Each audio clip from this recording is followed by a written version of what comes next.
สวัสดีค่ะพ่อแม่พี่น้องสวัสดีFCทุกท่านเนาะค่ะ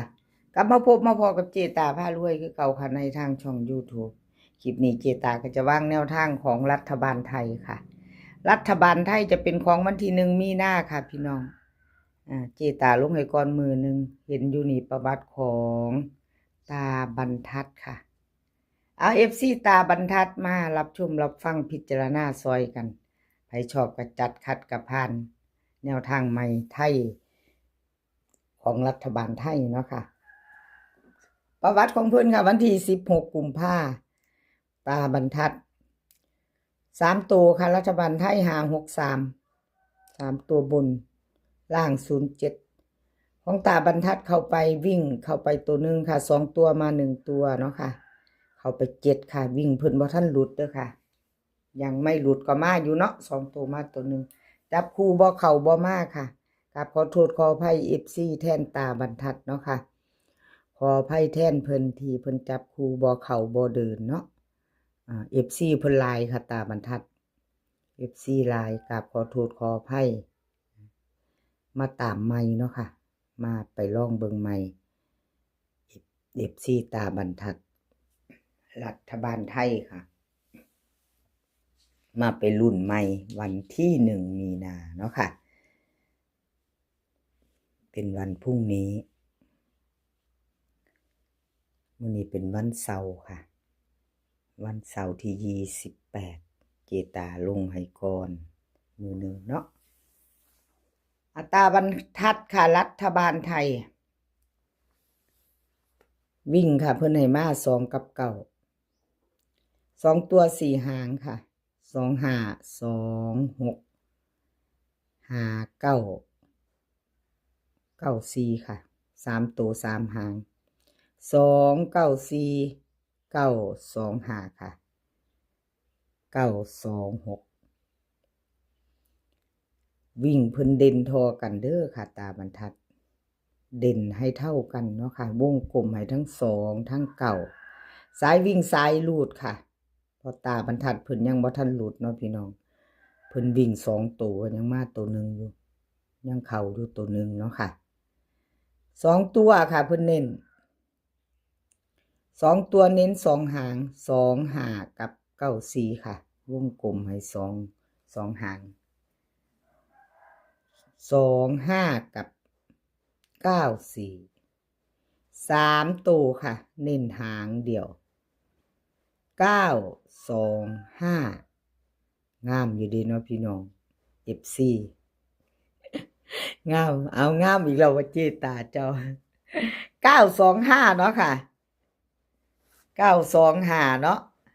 FC พิจารณาแคปหน้าจอไว้หยิบจับลอตเตอรี่เนาะค่ะท่านอยู่มีเวลาอยู่เนาะค่ะพิจารณาซ่อมเอาแคปหน้าจอเนาะรัฐบาลไทยของตาบรรทัดค่ะ FC เพิ่นหล่นหลาม FC เพิ่นหลายค่ะตาบรรทัดเอาไปต่อค่ะไปต่อคุณยายใจดีค่ะคุณยายใจดีวันที่16 กุมภารัฐบาลไทยที่ผ่านมาเนาะค่ะประวัติของเพิ่น16 กุมภารัฐบาลไทยค่ะออก563 3 ตัวบนเนาะค่ะ07ล่างวิ่งบ่เดินบ่เข้า2 ตัวหลุดเนาะค่ะของคุณยายใจดีหลุดไปกราบขอโทษขออภัย FC แทนคุณยายใจดีเนาะค่ะแนวทางเพิ่นบ่เดินบ่เข้าเนาะเอามาไปใหม่ไปต่อค่ะไปเดือนใหม่เด้อพี่น้องเดือนใหม่แล้วค่ะมีนาคมเนาะไปเดือนใหม่ค่ะวันที่1 มีนาเป็นวันอาทิตย์ค่ะบ่าย4 โมงรัฐบาลไทยออกเตรียมแคปหน้าจอค่ะใครจะไปต่อกับคุณยายใจดีเนาะคุณยายใจดีค่ะวิ่งเพิ่นให้มา6 กับ 2 ตัว4 หางค่ะ6 9 6 8 2 4 2 5 3 ตัวค่ะ3 ตัว6 2 4 6 2 5 วิ่งค่ะเพิ่นเด่นทอกันเด้อค่ะพี่น้อง6 กับ 2คุณยายใจดี6 กับ 2เพิ่นวิ่งหลุดทอกันเนาะค่ะคุณยายจังได๋ลืมใส่สระอุให้เพิ่นพี่น้องเอ้ยขอโทษขออภัยหลายๆ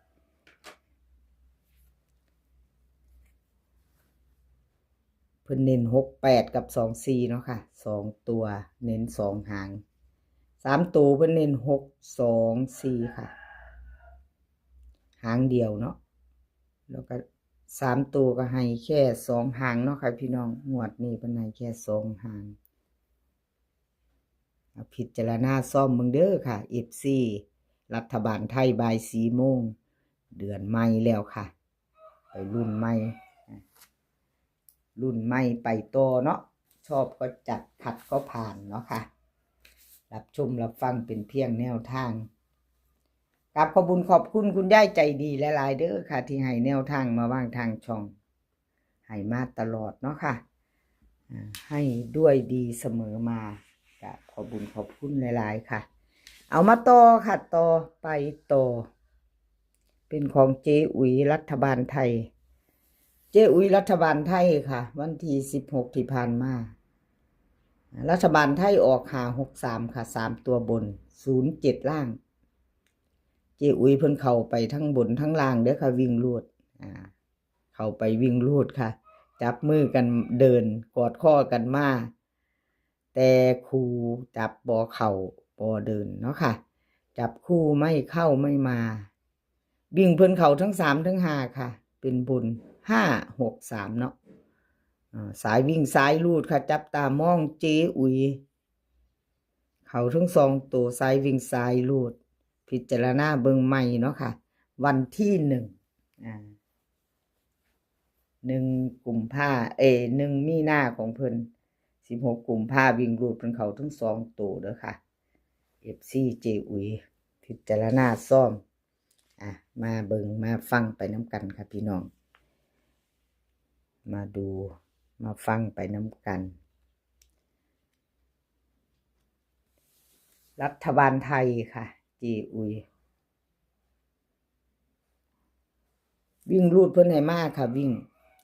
งเพิ่นให้มา8กับ4 8กับ4 2ตัว4หางค่ะ8 4 8 5 8 4 8 5 4 1 4 0 4140 3ตัวค่ะ3หาง841 484 485ค่ะวิ่งเพิ่นล่อง8เด้อค่ะลอง8เด่น4วงกลมให้4ตัวเดียวเด่นวิ่งของเจอุ๋ยค่ะสายวิ่งสายลูดค่ะพี่น้อง16กุมภาพันธ์เพิ่นมาถึง2ตัวเด้อค่ะวิ่งรัฐบาลไทยพิจารณาเบิ่งของเจอุ๋ยของเพิ่นมาถึง2ตัวค่ะวิ่งรูดเอา2ตัวค่ะเพิ่นเน้นให้2หาง8 4กับ41ค่ะ8 4กับ41 3ตัวค่ะเน้นหางเดียว4 8 4ค่ะ4 8 4แคปหน้าจอค่ะใครจะไปต่อกับเจ๊อุ๋ยเนาะแคปหน้าจอค่ะ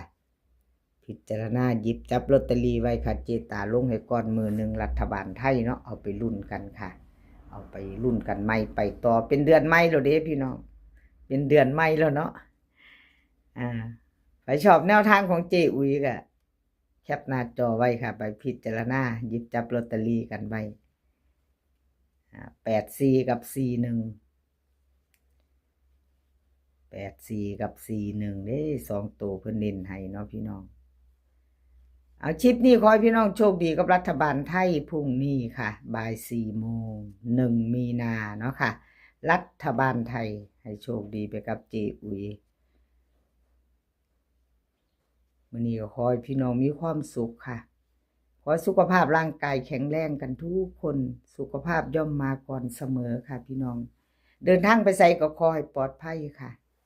เดินทางไปก็ขอให้มีโชคกลับมาขอให้มีชัย คลิปหน้าพ่อกันไหมค่ะ คลิปนี้ก็สวัสดีค่ะ